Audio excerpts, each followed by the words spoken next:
వసంతాలు పూచే నేటి రోజు.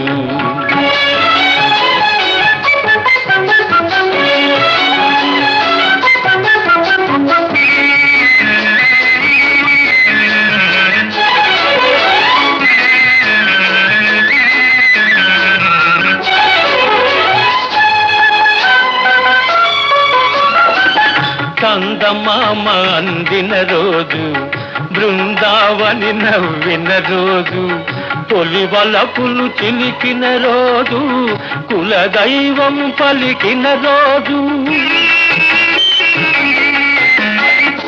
చందమామ అందిన రోజు, బృందావని నవ్విన రోజు, తొలి వలపులు చిలికిన రోజు, కులదైవం పలికిన రోజు, కన్న తల్లి